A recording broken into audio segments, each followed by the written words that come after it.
सर्वेभ्यो नमस्कारः। श्रुतिस्मृतिपुराणानाम् आलयं करुणालयं नमामि भगवत्पादशङ्करं लोकशङ्करं। सर्वमङ्गलमाङ्गल्ये शिवे सर्वार्थसाधिके शरण्ये त्र्यम्बके गौरि नारायणि नमोऽस्तुते। चतुस्त्रिंशत्तमः श्लोकः।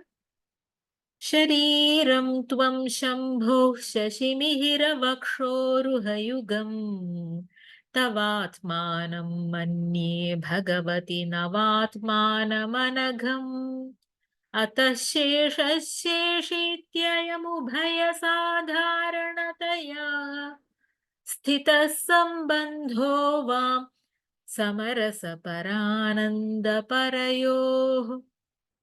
पदच्छेदः। शरीरं त्वं शम्भोः शशिमिहिरवक्षोरुहयुगं तव आत्मानं मन्ये भगवति नवात्मानम् अनघम् अतः शेषः शेषी इति अयम् उभयसाधारणतया स्थितः सम्बन्धः वां समरसपरानन्दपरयोः।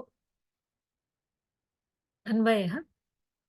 हे भगवति, त्वं शम्भोः शशिमिहिरवक्षोरुहयुगं शरीरं तव आत्मानम् अनघं नवात्मानं मन्ये अतः शेषः शेषी इति अयं सम्बन्धः समरसपरानन्दपरयोः वाम् उभयसाधारणतया स्थितः। शिवशक्त्योः अभेदं प्रस्तौति, शिवशक्ति ऐक्यं सूचयति। हे भगवति, भगाः अस्याः सन्ति इति भगवती तस्याः सम्बुद्धिः। हे भगवति, समग्र ऐश्वर्यादयः भगाः अस्याः सन्ति इति सर्वैश्वर्यस्वरूपिणि। त्वं शम्भोः शरीरं भवसि। कीदृशं शरीरं? शशिमिहिरवक्षोरुहयुगम्। त्वं भवती महाभैरवी शम्भोः आनन्दभैरवस्य महादेवस्य शशिमिहिरवक्षोरुहयुगं शरीरं भवसि। शशी चन्द्रः, मिहिरः सूर्यः, वक्षोरुहौ कुचौ स्तनौ, युगं युग्मं, शरीरं देहः मूर्तिः। शशी चन्द्रः मिहिरः सूर्यः च तौ एव वक्षोरुहौ कुचौ तयोः युगं युग्मं यस्य तत् शशिमिहिरवक्षोरुहयुगं शरीरम्। वक्षसि रोहति इति वक्षोरुहः स्तनः। किं लक्षणं? शरीरं शशिमिहिरवक्षोरुहयुगं शरीरम्। विराट् शरीरम् अस्ति। तस्मिन् वक्षोरुहौ कौ? सूर्यचन्द्रौ। प्रचण्डकिरणः सूर्यः, शीतकिरणः चन्द्रश्च। त्वं शम्भोः शशिमिहिरवक्षोरुहयुगं शरीरम् असि। शिवः चैतन्यं चेत् भगवती चैतन्ययुक्त शरीरमस्ति, प्रकृतिः अस्ति।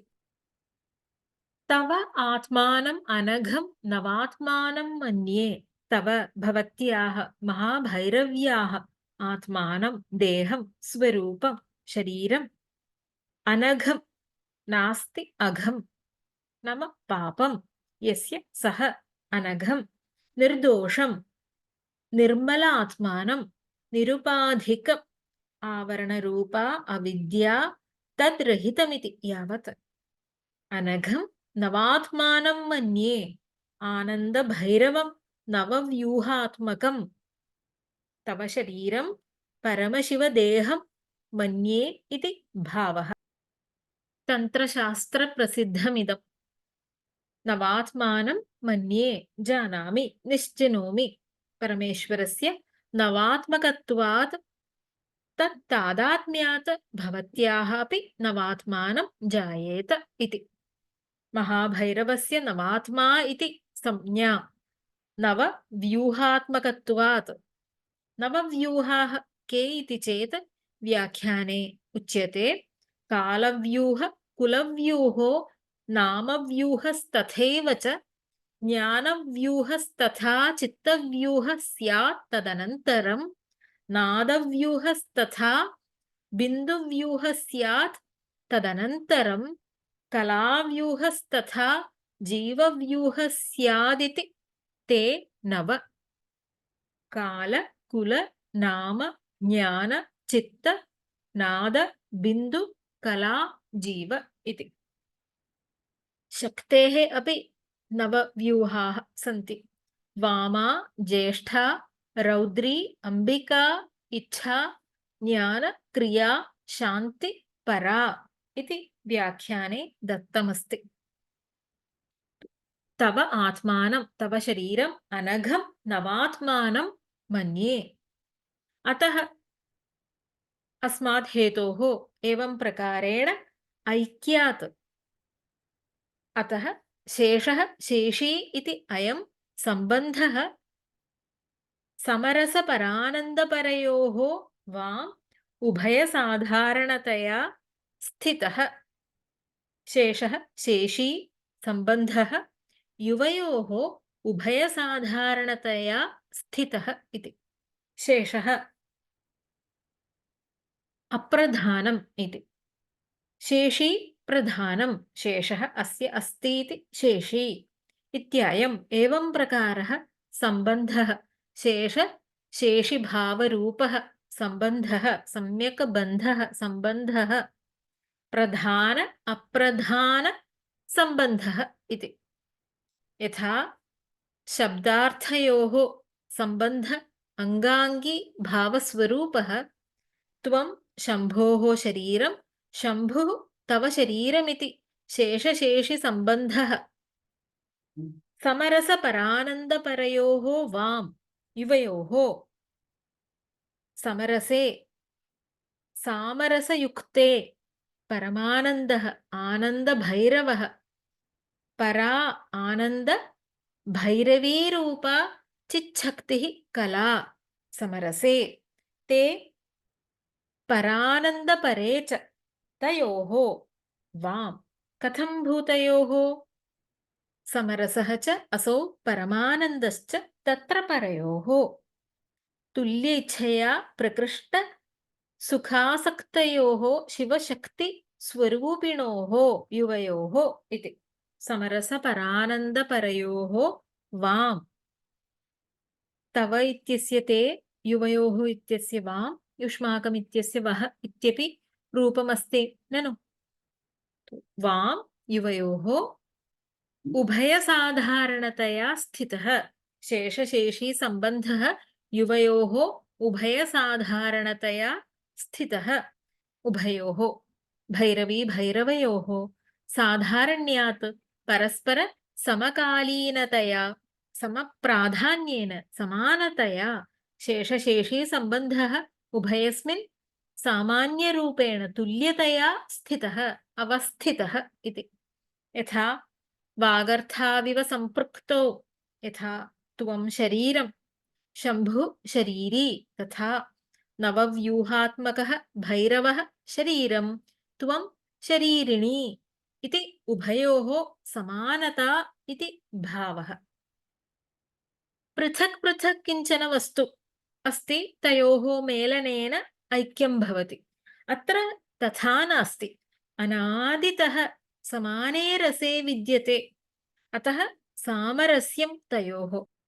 यथा न हिमस्य पृथक् शैत्यं न अग्नेः औष्ण्यं पृथक् इतिवत्। कदाचित् व्यवहारदशायां कस्यचित् प्राधान्यं वा कस्यचित् अप्राधान्यं वा कल्प्यते परमार्थतः द्वयोः ऐक्यमेव। एवमुच्यते पूर्वकौलमतानुसारं सृष्टिकर्मणि शक्तिः प्रधाना शिवः अप्रधानः संहारकर्मणि शिवः प्रधानः शक्तिः अप्रधाना। एतं सम्बन्धं परिगण्य विचिन्त्य द्वौ अपि समानौ इति तात्पर्यम्। श्लोकं पठामः। शरीरं त्वं शम्भो शशिमिहिरवक्षोरुहयुगम् तवात्मानं मन्ये भगवति नवात्मानमनघम् अतः शेषशेषीत्ययमुभयसाधारणतया स्थितः सम्बन्धो वां समरसपरानन्दपरयोः। ॐ सर्वे भवन्तु सुखिनः, सर्वे सन्तु निरामयाः, सर्वे भद्राणि पश्यन्तु, मा कश्चित् दुःखभाग् भवेत्। ॐ शान्ति शान्ति शान्तिः। हरिः ॐ श्रीगुरुभ्यो नमः। हरिः ॐ। धन्यवादः।